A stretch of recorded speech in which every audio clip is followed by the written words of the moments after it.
welcome to another episode of the Let's Talk Marvel Fan Theories podcast. Today we have a special episode for you. It is the very first episode of our new series, and I'm going to let Katie talk a little bit more about it.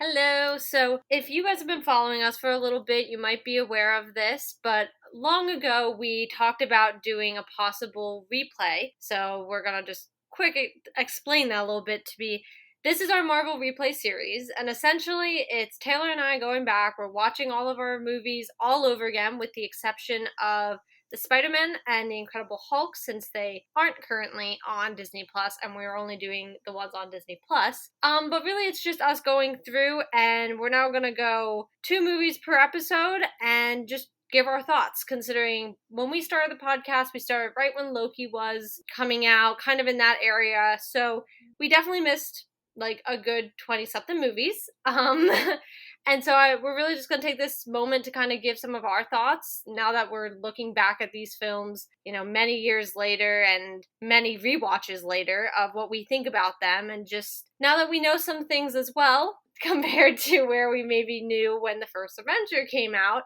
for example, it's just an interesting thought process of how we started and how we ended up here. So we wanted to do that for you guys, give you guys a little bit of maybe go through the ages, some nostalgia, going with it. So, and just to clarify, we are watching these in timeline order, not in chronological release order. So just wanted to, clarify that, because there are obviously 2 very distinct ways of watching the whole cinematic universe, and we've chosen to go in universe timeline order. Yes, and to also go off of that, I just want to give a red flag to any who might be new fans, and who might have stumbled upon us, and we're happy you're here, but might be doing your very first replay or watch party. At this point in the MCU, it is actually recommended not to watch them in timeline order, so I just want to give a red flag on people. The first few movies, I believe, are fine to some degree, but I just want to give that red flag just because I don't want anyone to get spoilers, because there are plenty with watching them in timeline order. So right on. So, timeline order, as you guys know, begins in the 1940s with our dear old Steve Rogers becoming Captain America. Yes, as he has his origin story, came out in 2011, but was set in the 1940s. So, Katie, I personally have a special place in my heart for this movie, but I'll let you take it away first. Well, I do too, for other reasons. But I love this movie. I think it really is, to start off the timeline order, I think it's one of the strongest. So I'm really happy when people go back and they watch in timeline order and they can start with such a good movie. Of course, I think the more you watch them and the more you see them after other things have happened, you kind of start to pick some holes in the things that have gone on. And things that have built off of it haven't always kept, Marvel, they're really, really good at continuity. I think we can all agree on that. But that doesn't mean they haven't made mistakes. So, there are definitely plot holes that people have pointed out. So I think we will definitely be pointing some of those out as well. Just like inconsistencies, from one movie to another within and even between the different franchises. Yeah, I mean, if I'm going to kick off with one of my biggest pet peeves of this movie, and it has probably been one of my biggest pet peeves from the beginning, and people can tear me apart for this if they want, I just don't understand why he had to go in the ice. Like, I understand putting the plane down, but I just, don't get why he chose to do it the way he did. I mean, I don't know. It just was a whole thing for me. And every time I watch it, it slightly bothers me more and more. Just because I'm like, bro, you could have really nosedived it and jumped out, but you didn't. And I don't know. It's just one of those things for me that I'm like, come on, Kat. I don't know. I mean, I see where you're coming from, but, he wouldn't have been the man out of time without it. So, at its very core, it's a plot device, Well, yeah. And it's also true to the comics. So, take that up with, I think he was created by Jack Kirby. I don't think he was a Stan Lee character. But I could be wrong about that, so don't quote me on it. But take that up with the creator, I know. Every time I watch it, I'm like, bro, you had the right idea, and I support you for it, but why did you just not jump out? You would have survived. You are a super soldier. So I don't know. Every time I watch that, that is one of my biggest pet peeves. But other than that, I'm not gonna lie. Well, we'll get into the Tesseract thing, especially considering the movie right after this is Captain Marvel, both of which deal a lot with the Tesseract. Two So very big Tesseract movies right yes, in a row. so If you're going we timeline. definitely want to hold off on that a little bit. That will help us move into the Captain Marvel part of this. But moving that part out, I think this was a really good movie. I enjoy it. I think the characters are awesome. I don't think this is one of those movies that I personally think have a ton of like, I look back at it and it doesn't quite work for me. I don't know. I really don't disagree with how the movie went. No, and I'm like a really big history nerd, so for me, like one of my favorite pieces is the fact that it is set so like far back in history, like the whole World War II setting I think is just so interesting and special, and like we don't really have that. Like, yeah, I get that Captain Marvel set in like the 90s and you have flashbacks to like the 70s and things like that or whatever in different movies, but I don't know, I think the 1940s, especially during the World War II era, for obvious reasons, are such a distinctive time period, and so I really enjoyed their depiction of it. And I thought, to my knowledge, it was pretty accurate to how things were at the time.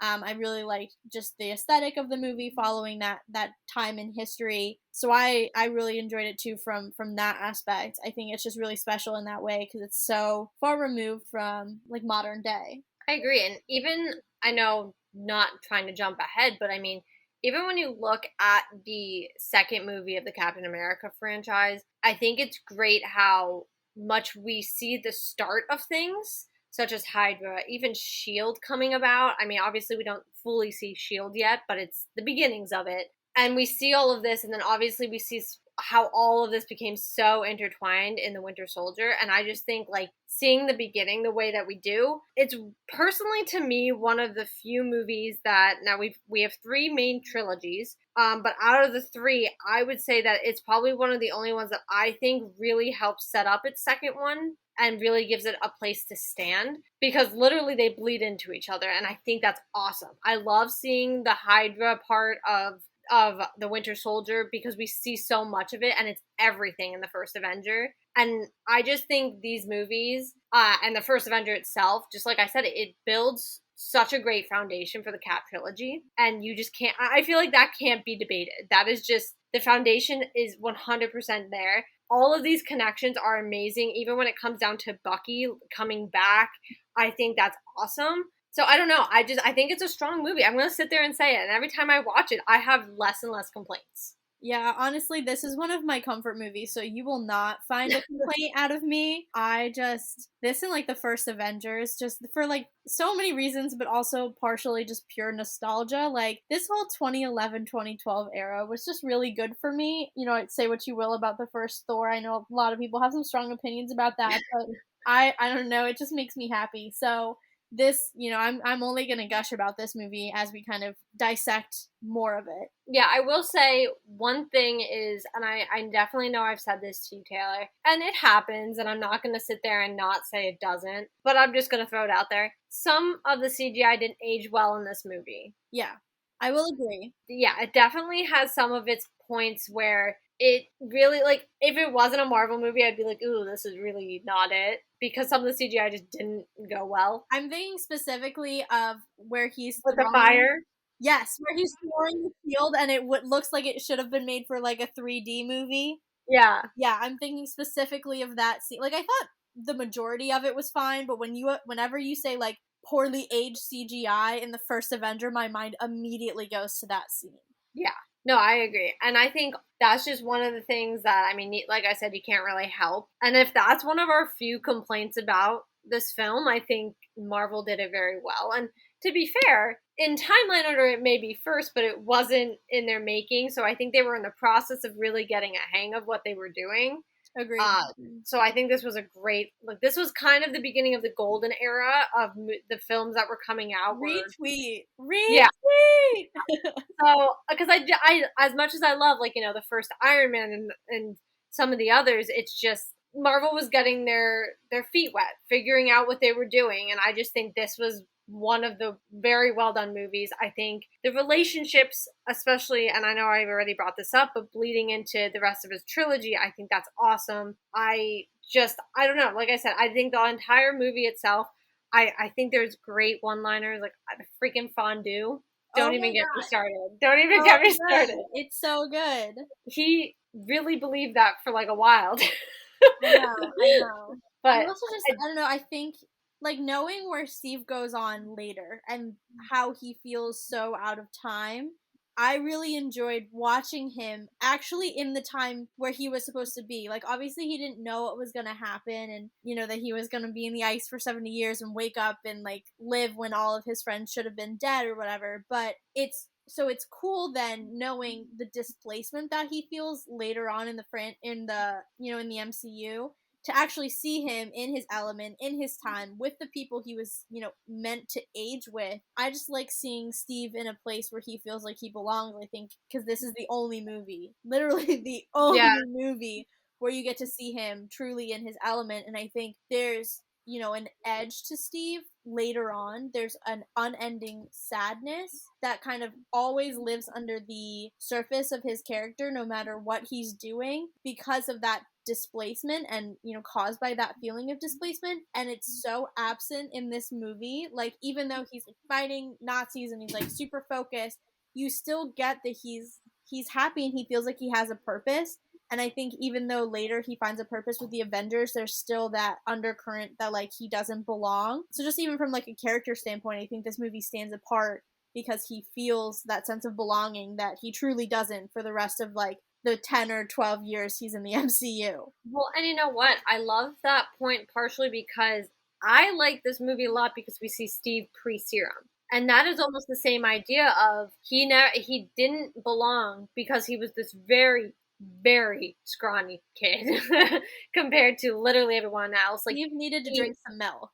yeah, like he couldn't, like, as they quote in the movie, I could scratch you off this list with your asthma alone. The kid like had so many issues. He wasn't just scrawny. Like he literally had. I literally paused the movie to read for the first time ever to read all of his issues, and I wish I could remember more about them now. But I remember like pausing it because I was like, oh my god, he's got 15 problems.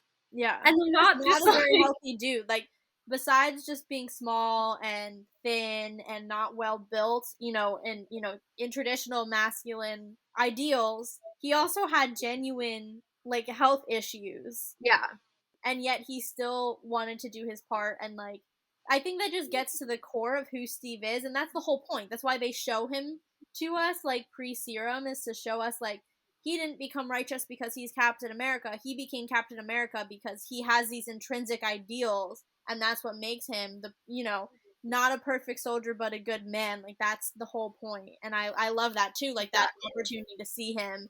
It's one thing to say, well, this is how he was before the serum, but they're not just talking the talk. Like, that's who Steve is, and you get to see that no matter what. Like, he wants to do the right thing, and he's driven by that purpose of helping others, and that doesn't change with the serum. It's only amplified. well, and you also then bring up his righteousness, and I thought, that is something that maybe people who, especially people who probably picked Team Iron Man, feel were problematic from the get go. That he was always he was too righteous, almost, and I use air quotes.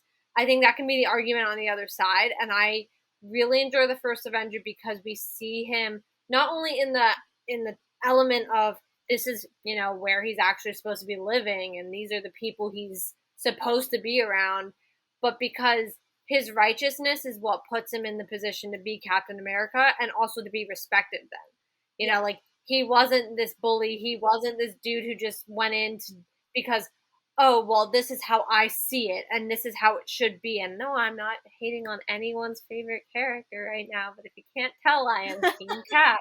Anyway, well, not only are you attacking he who shall not be named in this movie, but also the world's biggest villain, Faux Cap. So there's that.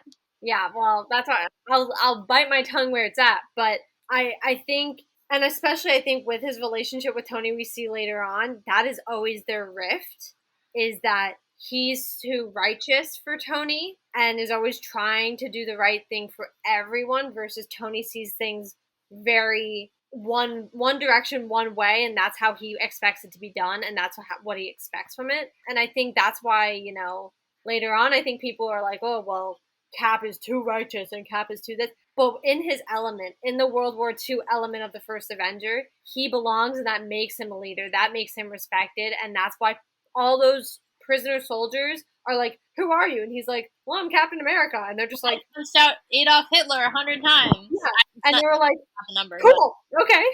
Like, that works. The Holly Commandos willingly followed him into battle because they knew he would not go into battle, like, he would lead them into battle. He would not ask them to do anything that he wouldn't do himself. Yeah, I agree. So I think to bring up the whole, like, in his element and everything, that's one of the most important parts, is you see where that got him in the 1940s and during the war.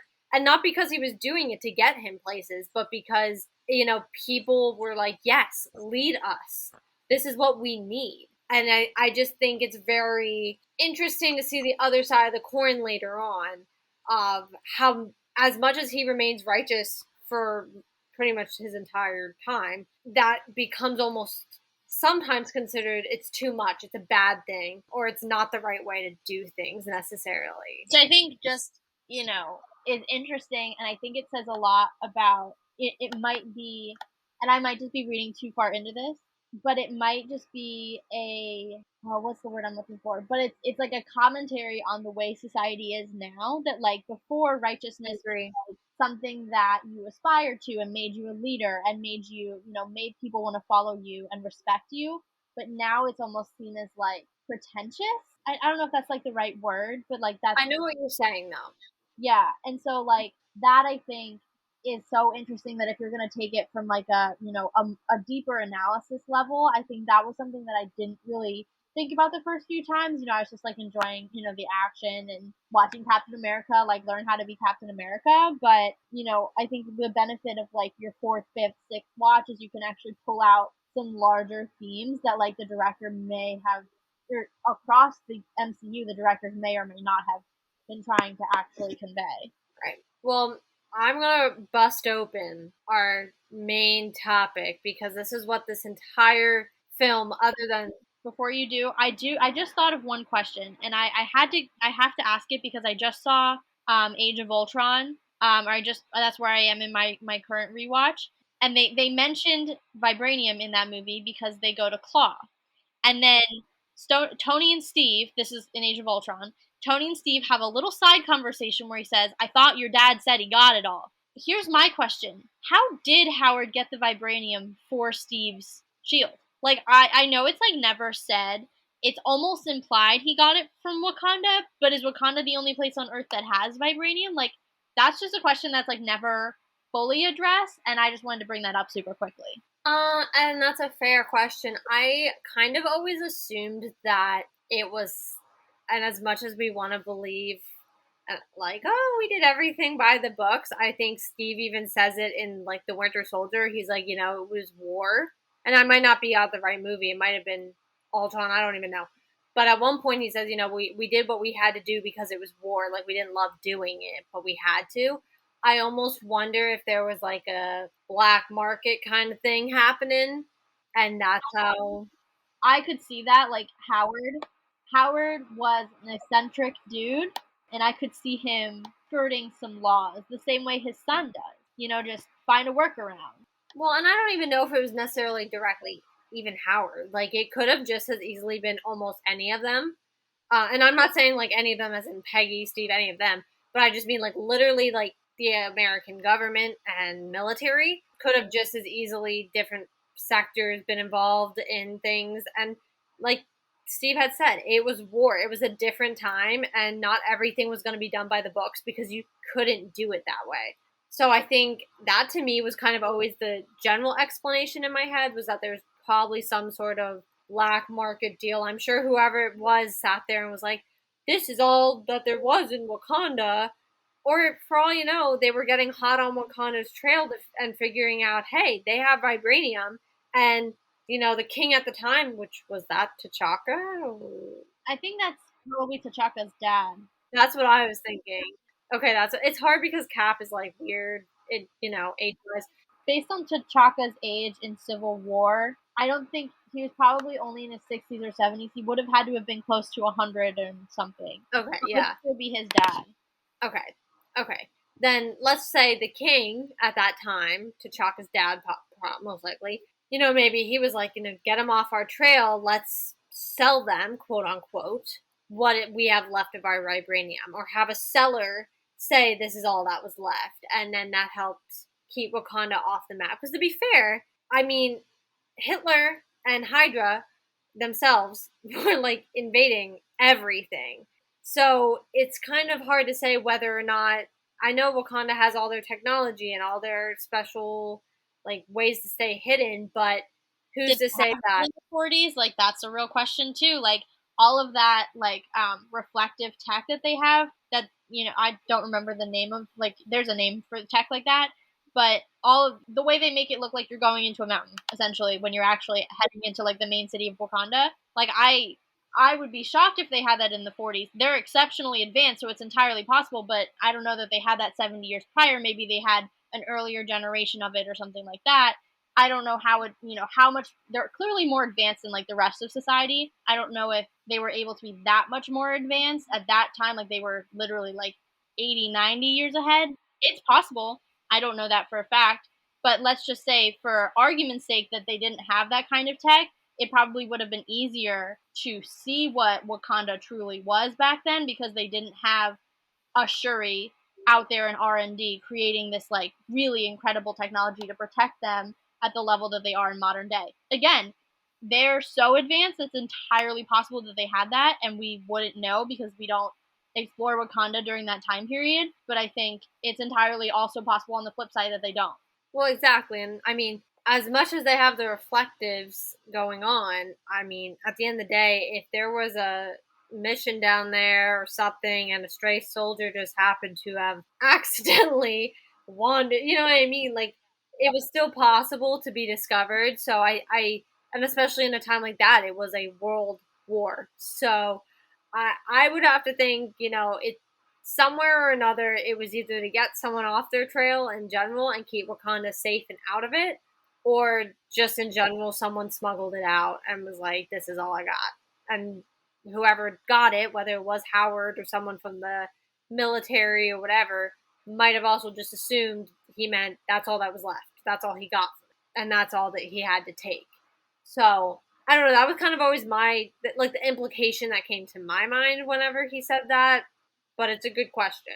Yeah, I caught that little conversation in Age of Ultron that I don't think I really registered before because when I'd seen it in the past, I don't think I've rewatched Age of Ultron since Black Panther came out. I've probably watched Black Panther like 3 or 4 times, but at least I don't think I've rewatched Age of Ultron. Probably only seen it 2 or 3 times, and most of them, most if not all of the viewings were pre Black Panther. So I didn't really. I don't think anybody at that time really had the in-depth understanding of how important vibranium was or what, like, I mean, in the movie Bruce calls it Wakananda and then he corrects himself, like nobody knows what Wakanda is, so it never really sparked anything to me. But again, as you were saying before, like with the benefit of hindsight, you rewatch these movies and I clocked that and I was like, wait a minute, how did Howard get the shield? Like, how did he get the medal for the shield?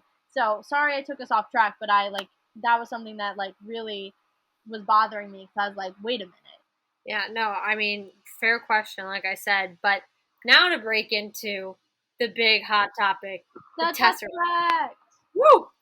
So, my biggest complaint about the entirety of like phase 1 and 2, I guess, and I know I've said this to Taylor before, is that out of 6 Infinity Stones, especially phase 1, is like, boom, Tesseract. Want a problem? It's the Tesseract. Like, I mean, let's count all of the movies it's in phase one. It's in the first Avenger, it's in the Avengers. What else is it in? Captain Marvel.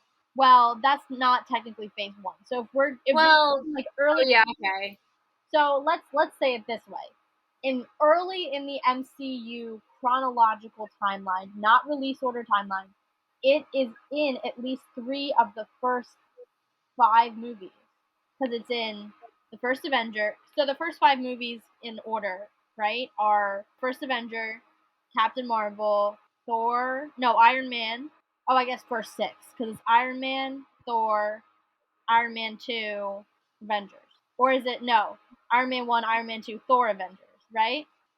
I think you just said Captain Marvel, and you just said Captain Marvel isn't. No, I'm saying in release order, but like, or in chronological order. In release order, phase 1, she's not in it, right? Yeah.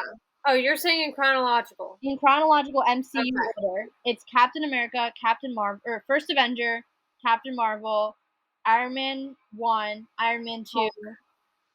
Oh, I always forget Hulk.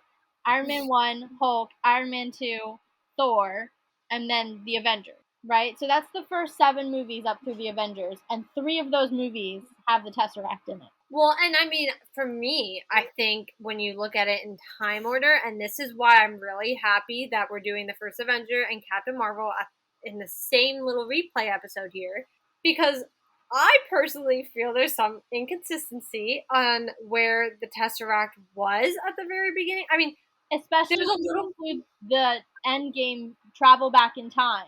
yeah, Adds another and level. I think there's also a little bit of inconsistency with it later, also moving into the first Avengers movie as well. But I will kind of that's like a later conversation for a later point. Let's just focus on the biggest inconsistency to me. So obviously, Cap goes down with the Tesseract. I mean, not directly. The Tesseract kind of falls through the floor after sending Red Skull up into space, which we later find out he was on Vormir. Blah blah blah blah blah. Cool. Which I just gotta say, I know we're not talking about Endgame right or Infinity War. Well, he's in both. I know we're not talking about that right now, but I gotta say that reveal masterful. Chef's That was kiss. pretty good. That was to bring. I mean, we are to assume. I'm pretty sure, like, oh, he died, and to have him come out there, yeah, that was, yeah, I'm here for that. And I think everyone was like, yeah, that works for me. But I mean, I guess my problem's not super with it so much, like in the actual first Avengers movie, like or Captain America, the first Avengers movie. I think it's pretty clear and like straightforward. Yeah, I think the Tesseract itself, okay, makes sense. I do have to say, like, I don't love how the Red Skull just like kind of stumbles upon it in the middle of like where was he? Like one of the he was somewhere near. It wasn't Germany though. I don't believe. It was one of the No, countries. I want to say it was a Nordic country because they had the living tree on the like he talks about Yggdrasil. What is it called? Yggdrasil? Something along those lines. Thing. The Norse like tree of life. He talks about that, and that's where he finds it. So I want to say it was a Nordic country, but don't quote me on that. Yeah, I just my biggest problem with that is like, and I get the first Avenger, especially in timeline order, is literally the first movie, but I guess I'm just like, how did this stone end up here? Especially considering it's like called the Jewel of Odin's like that's what he calls it, the Jewel of Odin's treasure room, and I'm like, then how is it just randomly on Earth? Because at this time, there are no other stones on Asgard. Literally, that is why they take the ether off of Asgard in Thor 2. Because they're like, the Tesseract is already on Asgard, and you don't keep two stones in the same place. The only thing I can think of is that they have the faux gauntlet there, but they don't know it's fake. So I guess maybe I'm wondering if they don't want the gauntlet with the stone. That's the only thing I can think of. Yeah, I mean, honestly, though, I didn't take the gauntlet as any kind of seriousness because I didn't think Marvel wanted us to. I think it was supposed to be like the joke of, fake, you know, you know what I mean? Because we made a mistake. Yeah, so I guess I just like and this is not really a mistake and not necessarily even a pet peeve. It's just kind of my thought process of it. I just didn't really understand how the Tesseract was just chilling on some. Yeah, it was hidden, like, well, quote unquote hidden away. I mean, it wasn't. It was to a degree hidden, but like, What were mortals doing protecting the Tesseract? well, that's what I mean. Why was it on Earth? Why were a bunch of regular mortals, no power, no serum, nothing, protecting this like incredibly like powerful jewel that like is quote unquote the jewel of Odin's treasure room? Well, why the heck isn't it in Odin's treasure room? Like that's a very valid point. Well, yeah, okay. So I'm glad that it's not just me kind of going in my head thinking too deep. And like I said, I get it. This is the first movie of like in timeline order. So it's like, And also, I don't remember if I know Thor and the first Avenger came out both in 2011. I don't know what order they were in, like which one came out earlier in the year than the other. But I can imagine if you're a Marvel fan, I was only a casual fan at this time, full disclosure.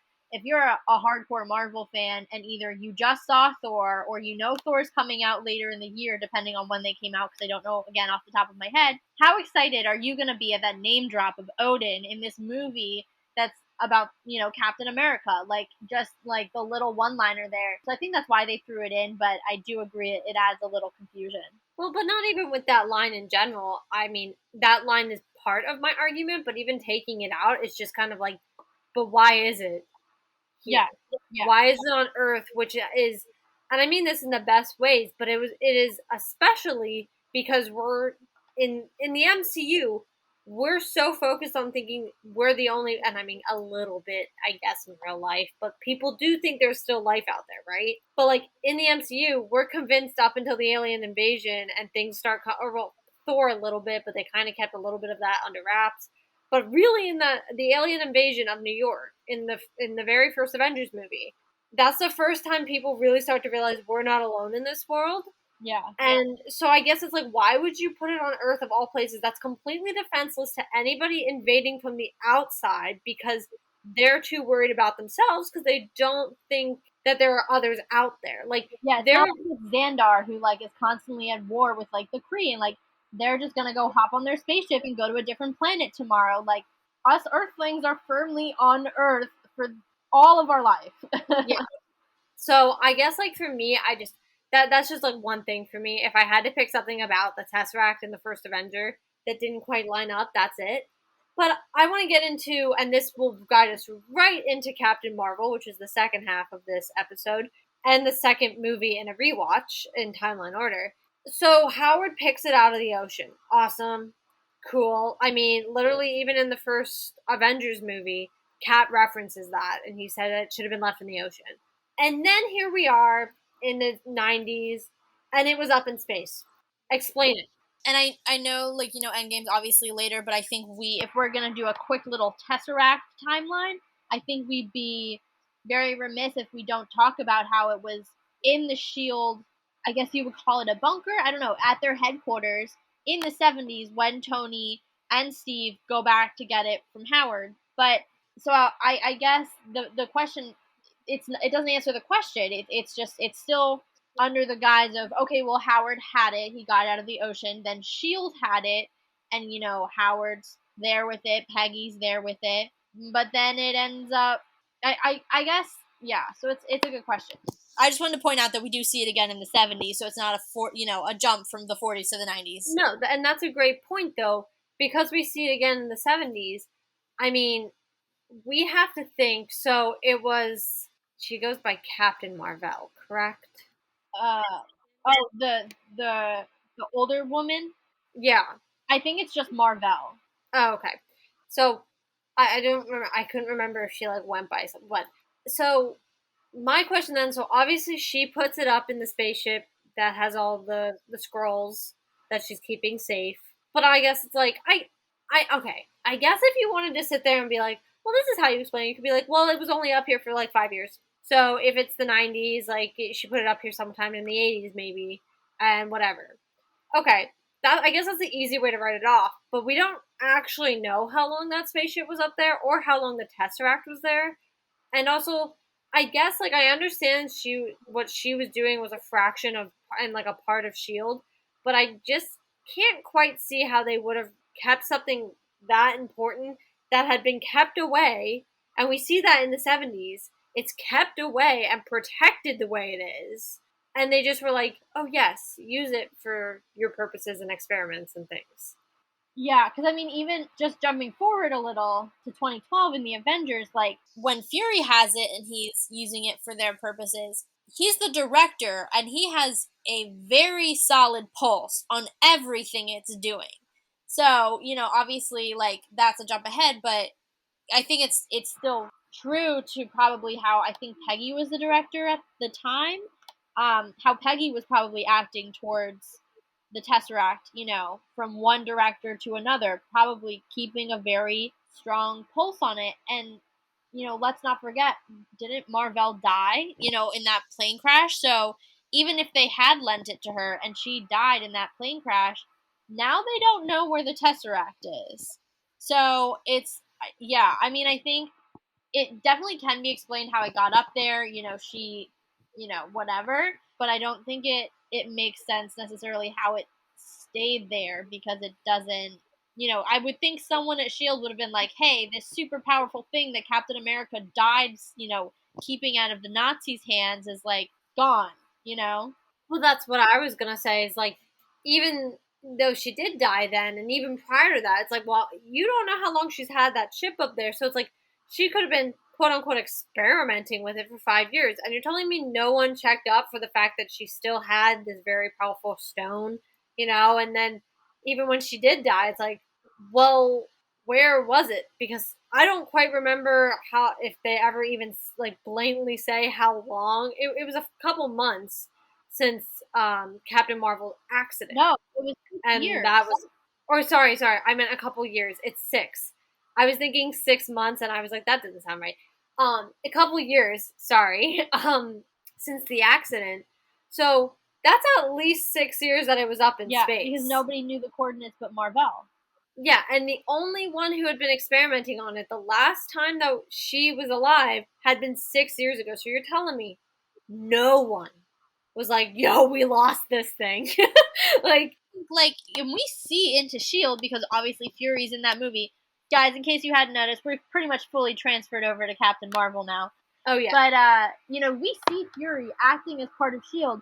Don't you think that there would have been, even 6 years later, I'm sorry, at least somebody working on that case? Like, that's an important artifact that you just lost. And, like, they don't seem too worried about it. Nor do they seem to really know what it is. Like, were there not files? I don't know. And I guess my biggest qualm with this is, I understand when movies kind of come out all together and they don't necessarily work like with one another if they come out in too rapid succession, or the order of the movies was changed, I guess is my thought process. Things don't always, like, plot holes happen, it happens. But if you're going to create a movie, in it came out in what, 2018, 20, yeah. Because it was in between Infinity War and Endgame. Oh yeah, fall of 2018. I remember now. But if you're gonna create a movie in 2018, you should do your homework and look back at the movie in 2011. They clearly knew what it was. So it shouldn't be a surprise to anybody what this is. Like, yeah, you can say maybe, Fury didn't have the security clearance. Okay, that's fine. But it just seems like there was a whole lot of confusion when there really shouldn't have been, because they'd had it for like 50 years, or yeah, like 40 years at that point. And to a degree, I mean, whether or not you can, what they're keeping secret as far as the ranks and shield or whatnot, some of it I'm sure is just history. Yeah. Like, I don't think that those kids are studying. I mean, they have Captain America, right? Well, who did Captain America fight? He didn't just fight the Nazis, he's fighting Hydra. I mean, they knew Hydra had this. They were using these highly weaponized guns and everything out in tanks and all this. So I'm like, a part of this could be just like a history. Like, that this is a powerful thing. I don't know. That's just like the biggest thing. I remember when I first rewatched it, and I immediately said something to you about it. I was like, this doesn't make sense. And I guess what makes me even more angry about it is it didn't need to even be in the film. It didn't need to. Like, there was enough plot, I felt like, in the whole, first of all, it's an origin story. And yes, you can have a Tesseract in an origin story. I mean, we just watched it in Captain America, right?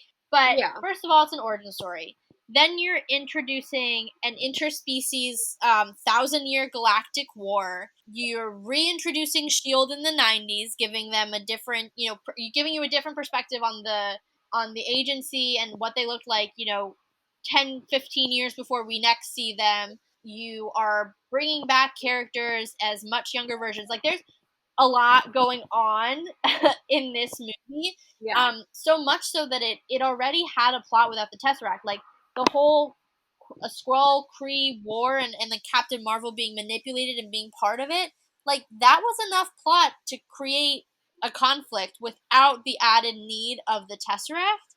So yeah, I mean, it didn't need to be in the movie. Like it was like garnished. That was like a little too much, I thought. And you know what? It got thrown in there in honestly the last like 10 to 15 minutes. And that's also what was even more annoying was I think it maybe if they would have had it in earlier and it like made more of an appearance, fine. But they seriously were like here. And then it was like, why it was very is this much an afterthought. And I mean, okay, maybe not. Like I guess if you're really analyzing the movie, they talk about Marvel's power source and like that is the Tesseract and like it's revealed to be the Tesseract. So I guess it is in the movie like the whole time, but I felt like the whole power source thing was kind of a subplot in a lot of ways to the whole Skrull Kree conflict. It's really hard to say those names. no? That's interesting that you that's how you took that. Honestly, maybe I watched the movie wrong. Let me just give this preface. When I did my rewatch, that was only the second time I watched Captain Marvel. Not gonna lie to you, I think I skipped it when I did my rewatch for either Infinity War. No, it would have been Endgame because it wouldn't have been out yet. Because I just watched it, so I didn't watch it in the rewatch. No, honestly, the first time I watched it was enough for me, and not because I like Brie Larson as Captain Marvel. I think the character is supposed to be very like stoic, kind of, and just not really have those deep emotions. I don't have an issue with her playing the part.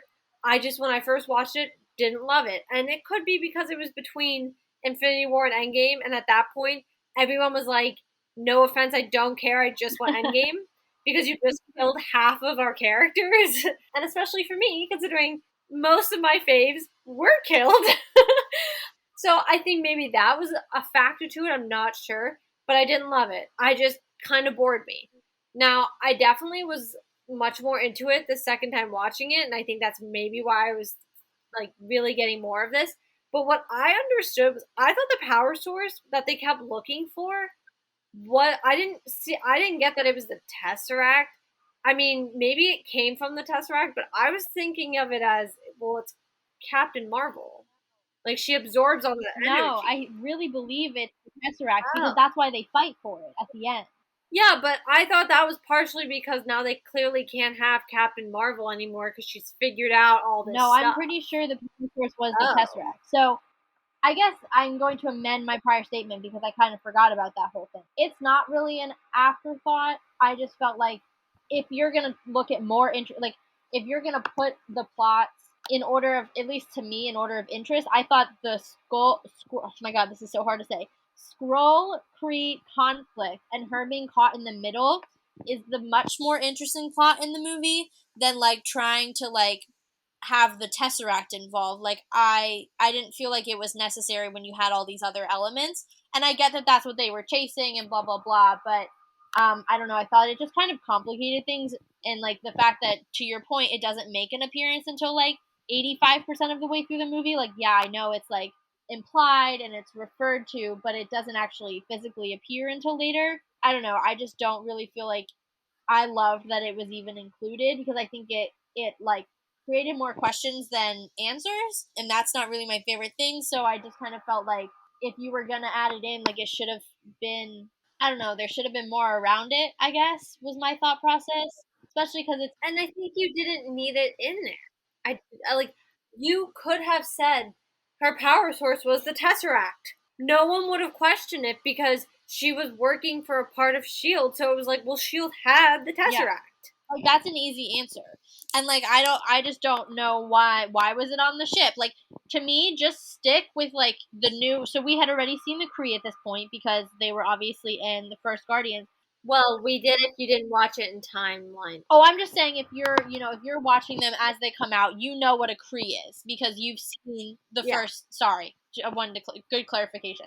You've seen Guardians 1. You've seen Ronan the Accuser. You know what they are. You know that they're big blue people. Okay, cool. We get the Kree. But with that being said, like you're introducing an entirely new species, the Skrulls, right?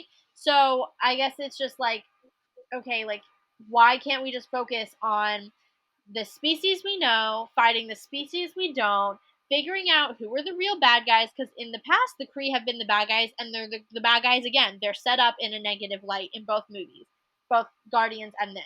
So, like, I felt like that conflict was enough of a plot that you didn't need to add this, little plot about the power source and the Tesseract. Yeah, you could have thrown it in as a one-liner, but to have them fight for the Tesseract in this little lunchbox, like, I don't know, it just wasn't, like I said, it created more, not conflict, because it did create more conflict, but it created more confusion and more, I don't know, like inconsistencies in the larger universe, and I think it didn't need to do that. Yeah, and honestly, for me, something, and you kind of brought it up a little bit with talking about Guardians, and so if you aren't watching this in timeline order, and you were one of the people, especially at this point, who had been following Marvel for probably a few years, and now Captain Marvel's being introduced right after Infinity War, I I think what's hard too is this film is one of the films that, hey, it's second in timeline order, but it's one of, from our perspective right now, one of the last films to have come out. And I think that's so hard because even with the Kree aspect that you bring up, and yeah, if we take it from not timeline order, yeah, we've seen the Kree. Yes, we've seen, Ronan, we've seen, that whole thing, him working with Thanos, we've seen all of that. But I guess, like, it's hard because there's no reference to Captain Marvel in that movie because she was nowhere on that horizon yet. And so when we go back in time, because I know when I rewatched Guardians, I'm sitting there and I like kind of expect maybe a throwaway line that I was like, no, because it's not Well, there. not to mention, even looking at it, so that perspective, totally true, and that's a really good point. But even from the opposite perspective, if you are watching it in timeline order, going in blind as a first timer, honestly, good for you, because the first time, you never get your first time back, man. Like, the first time seeing any of these movies is so special because you never get another one. Just a little PSA, enjoy them all. But if you're a first timer and you're watching, the first Avenger, then you go to Captain Marvel, and they're out here spewing stuff about the Kree and their whole thing. Well, everybody else came into this with at least one movie of context. If you're an Agents of S.H.I.E.L.D. fan, you came into this with even more context. So, it's a little hard even from that perspective because, yeah, it's not hard to follow, but it's definitely easier to follow if you've got that background. So I think from both perspectives, because of when this movie came out and then when it's set, it's very difficult. Well, but I also even think too, like, I find, okay, I want to give Captain Marvel props because I do think the way that they introduced the Kree, love it. So Love interesting, it. the Supreme So Intelligence, so cool. Evil, but yeah, so cool. the whole aspect, very interesting. And I love the whole, you start off, especially because the good guy was on that side, you're like, oh, these are the Yeah. good people. Oh, they're doing the right thing. So if you're watching it in timeline order, you're like, yeah, heck yeah, like this is cool. Especially because then when you do watch Guardians later on, you're like, oh, we already know these guys are bad. And you understand why Ronan is a little bit more the way he is because you get more of that context. The problem with seeing it in the other order, because Captain Marvel didn't come out until 2018, is, well, now we already know the Kree were bad. And I know when I first watched it, I was confused as all heck because I was like, didn't we already know this? And then it's like, oh, but the Kree are good now. And then I had to keep going. No, we're in the 90s. No, we're in the 90s. Like, it's hard to do that. And I think that, in quite a few previous podcasts talking about works that have been coming out in the future, we had said, please, Marvel, keep us in order. Because Captain Marvel, I think part of the problem with it and why people are kind of about it is also because it came out and first off in a weird time, but also it was late to the party. You were too late making this movie that should have come out much earlier. I think the same can be said for Black Widow. Like, when you're doing movies that are set, so I mean, Black Widow's what, 7 years prior to where we are currently in the MCU, right? So that's not chump change. We're not talking 6 months, 18 months, a year. That was not in order, but you know what I mean. We're not talking a small amount of time. We're talking 7 years. In Captain Marvel's case, that came out in 2018, and we're talking about a movie that took place in 1995. That's 23 years.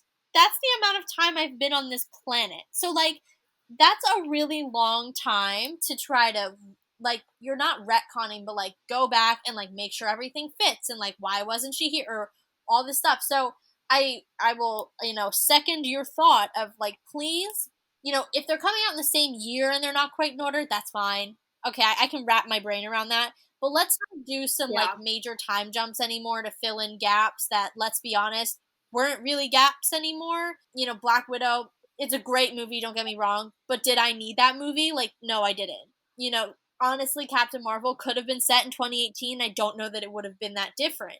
Well, and you know what? The only reason that Captain Marvel, and I say this in the best way, but the only reason that it was made and came out when it did was because she played a role in Endgame, and they were that's how they were bringing her in. And like I said, I think that could be. This is one of the. I'm not even going to get into some of the other reasons I know people hate it. But this is one of the most disputed movies about whether people like it, whether people hate it, whether people like Brie Larson as Captain Marvel, whether or not, whatever. But I do think one of the aspects has to be where she came in. And she is, I know something I've heard many Marvel fans say is she's so powerful. What's the point? She's so powerful. Like, I mean, think about even in Endgame. She freaking takes down an entire ship by herself. She got headbutted by Thanos and smirked at him. And then headbutted him back, right? No. Or did she hit him? I don't know. I don't watch Endgame that often because it hurts. At least Infinity War, I turn off 10 minutes before ending. You can't because my love of my life, Natasha. But either way, but exactly, like I think that was a lot of people's thing too, was like, okay, but she's like too powerful. So what's happening here? And now I think going into the future, I think that that's different because we're seeing more powerful beings. I mean, look at Wanda now. Also, from WandaVision, I'm blanking on her character's name. Monica, who's also going to be a part of the Captain Marvel. And she's so powerful. Like, I think we haven't even scratched the surface. We've brushed the surface of what Monica is going to be able to do. So I think she's going to be able to, like, I think there's finally people here who are of her caliber who don't make her look like the most powerful person in the room. Will she be the most powerful person in the room? Likely. Let's put it up. Likely she will. But I think it depends. I'm gonna give it depends because I think she has. Okay, I'm gonna listen. I gotta advocate for my girl. I think her and Wanda are very similar, but Wanda can get into your head and she can manipulate a lot more. I find her to be more powerful just because they can both fly. They can shoot things at people. Yes, but I think Wanda's got that edge on her. Counterpoint, Captain Marvel already had the supreme intelligence in her head, so she can probably block that out. Like, if she could get the supreme intelligence out of her head, she can probably at least minimize Wanda's ability to play with her mind. I'm gonna say All maybe. I'm gonna say is if Agatha, sorry, I combined her names, Agatha Harkness, Agnes, if Agatha... Well, what's her name? Wait, that makes so much sense now. Agatha Harkness, Agnes. Did you not? Okay, I'm glad that you're just having that realization. If she's able to get out of Wanda's mind trick relatively quickly, I would think that a Captain Marvel who's, like, I mean, the Supreme Intelligence is, like, the most advanced AI in the universe. I think she could do it. I bring out a huge counterpoint to that. And that was before she became fully the Scarlet Witch, who is now, like, the all-powerful. So I'm going to bring that major counterpoint. Either way, I just think that now that we have those really powerful players coming in, I think that helps. But I think her time of debut made it hard because everyone was like, what is her point? Because she could destroy Thanos. She could destroy Thanos' entire army single-handedly. She didn't need the help of all the Avengers. So I think that was part of the issue with her.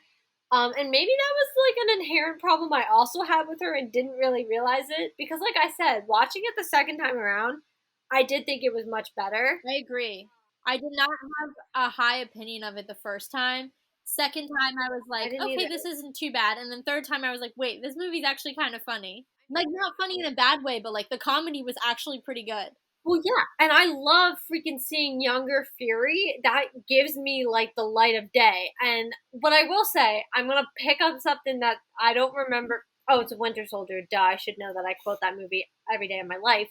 The whole last time I trusted someone, I lost an eye, and it was the freaking cat. Like Marvel, That come was on. disappointing. I would say that's like up there with like Taskmaster level disappointment for me.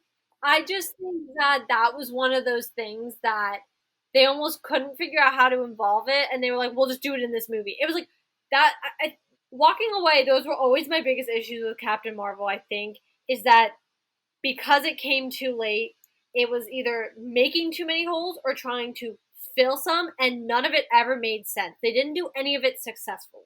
All right, I think we're done ragging on this movie. I want to talk about some of the things that I really liked. First of all, the 90s fashion, which we're all wearing now anyway, so very timely. Thank you, Captain Marvel. Also, the soundtrack with the 90s songs, and I think there's some like Nirvana in there, which we get some Nirvana in another movie. You know which one I'm referring to because it broke me. It's a cover of Nirvana, but we're not going to talk about it. But Yeah. I'm pretty sure it's Nirvana in this movie. So there's some like really solid like 90s like alternative, which is the stuff that I grew up on, which is amazing. So love that. In the same way that, Captain America is so fun because of the time period and the aesthetics, I really enjoyed that. I mean, the whole trope where she comes, not trope, but the whole scene where she comes into a freaking blockbuster, brilliant. Just like so Rest in peace, Blockbuster.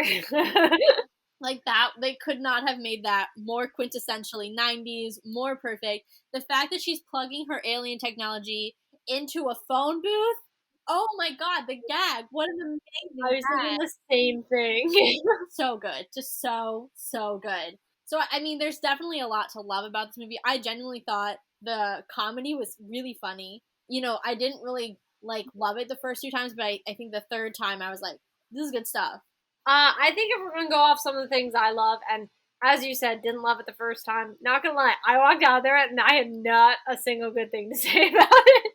Like I went with my one friend who doesn't normally watch Marvel movies, and I felt terrible. I was like, this is not the way you should watch these movies because this was not it. But first off, and maybe it's because of my love for just this idea, but I loved having, as I said before, young Fury. I loved having young Yes. Coulson. I loved seeing him come in. I liked seeing them as not who they are now and starting to see that little relationship blossom. I was just thinking the same thing, how they're starting to trust each other, and then in 20 years, they've got each other's backs. Like, no questions asked. I loved it. I also love that now we see Monica later on. I really have a love for this. I like that we don't know who this little girl really is. She's kind of just there. And no one expected her to be really much more. We didn't see it coming. And then, boom, there she was in WandaVision. Now she's going to be a bigger role later on, of course. But I loved that. And I just, honestly, and maybe this is because I have my whole love for Bucky, but the whole memory trip and her kind of, she's seeing things, but she doesn't understand it. I liked that she was a part of something that essentially like kind of half kidnapped her literally because she just had power and she like took what and kind of took what they partially wanted, which was the power core, which, well, whatever.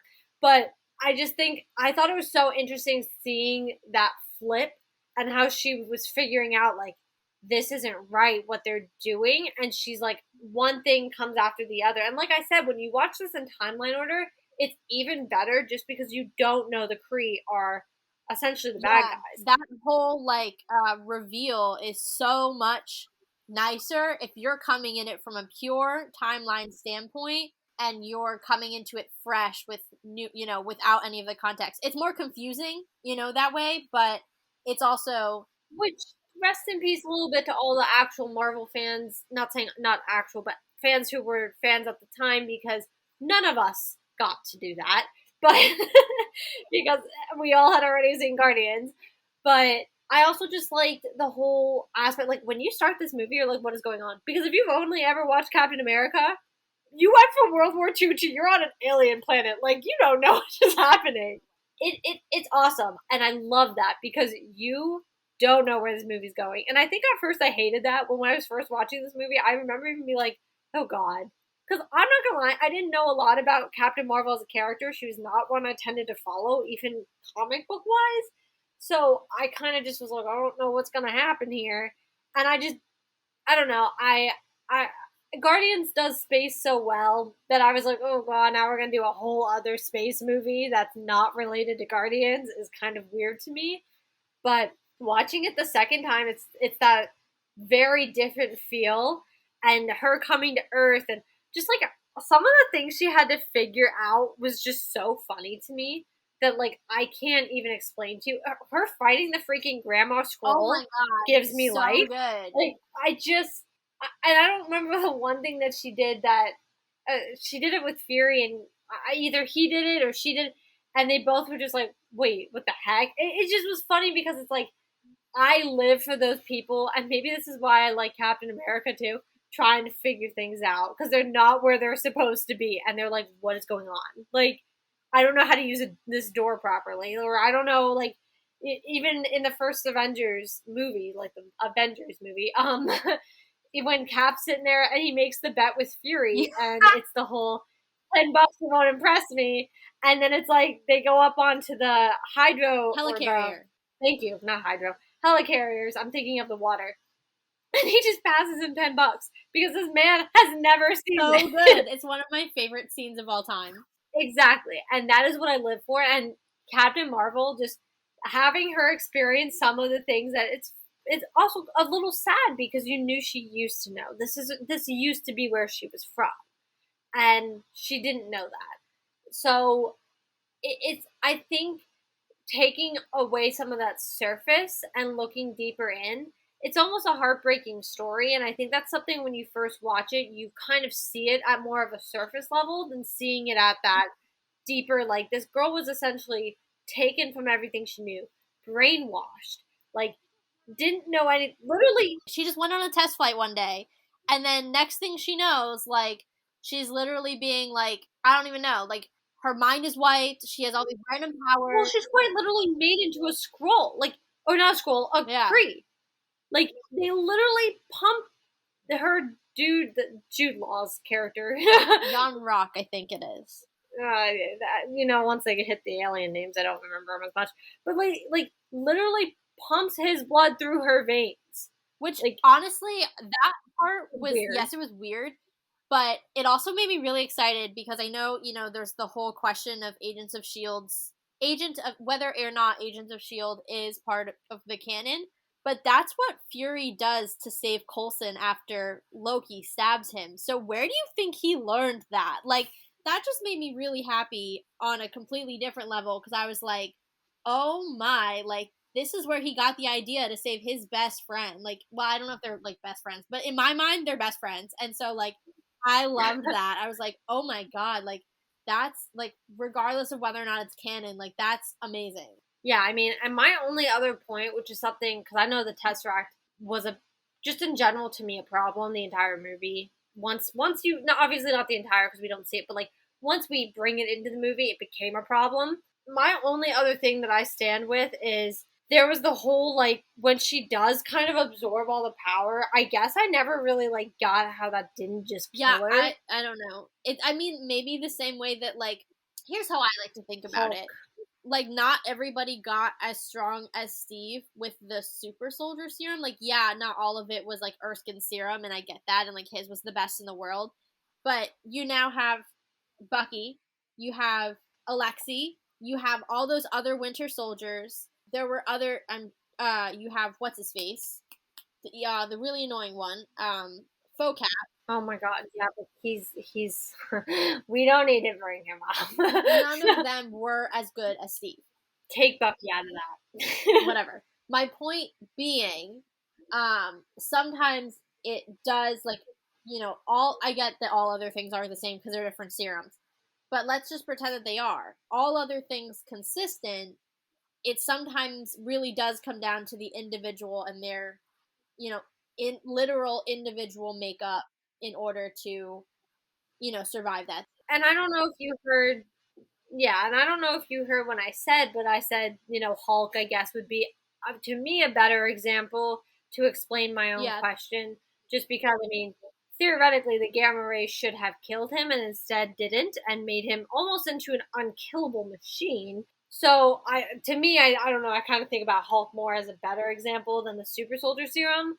But I don't, yeah, and I guess, like I said, that answers my own question. I always think about that just because, you know, this is a pure power source. It just seems like amazing that she just absorbs this. But I mean, if we're to just like take it as it is, we take it as it is. You know, I'm not gonna sit there and be like, because I don't question why the Hulk or why Banner didn't die.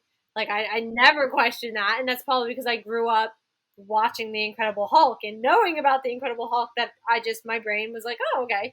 So I think maybe being older and over analyzing things can sometimes come into effect. But that was really the only other thing that I kind of sit there and I was like, oh, okay, I'm not really sure why she of all people just like managed to absorb all of it. But I mean, like, you go off, sis. You know, you do you. So I don't know. That was just my thing. Like I said, I ended up liking it a lot more the second time around. I'm sure by the time I end up, whenever it is, watching it the third, fourth, whatever, I'll probably like it just as much, if not maybe more. And it'll definitely keep growing on me now that, and like I said, I think the shadow of Endgame maybe also just affected that at the time. So, moral of the story, if you don't love Captain Marvel on your first watch, give it another shot and go back to it 2, 3 times. Because it does, like you said, it does grow on you. I had the exact same experience. Every time I've watched it, I've enjoyed it more. Because, truthfully, on my first watch, I really wanted to like it, but just did not. First Yeah. impression was very low for me on this movie, like you were saying yours was. So, moral of the story, this one's not one that's going to, it's not a Ragnarok, folks. Like, it's not gonna sit here, Not a Winter not Soldier gonna either. make you super hype first viewing and you're like, this is the best movie I've ever seen. Like, it's just not gonna do that for you, but it does own a special place. I don't know, maybe not a special place, but it just owns, like, it gets up to everybody else, on watches 2 and 3, where you're like, okay, this is like on par with like all of the others that are like not my favorites, but Yeah. like here. They're like, I don't want to say average in a bad way because I feel like average nowadays starts to get this negative connotation to it, but like literally average. Like if we were at a scale from 0 to 10, they were like 5, 6. They're not bad movies at all. They're great movies, but they're not like, whoa, I can watch this 9,000 times. Whoa, this made an impact. This movie spoke to me. Like what? Like I think a lot of people don't love Age of Ultron. I will highly disagree with that. We'll get to that one eventually. But I think that's how people kind of feel about that. It's like, well, it's average. It's not like, wow. But it wasn't the worst movie ever made. Same thing with like a lot of two movies that get a lot of flack are like Thor and Thor the Dark World. Like neither one of them, I will admit, like I didn't love both of them on my first couple of viewings. I've enjoyed them more as time has gone on and I've gotten to understand knowing their arcs later on is almost more helpful.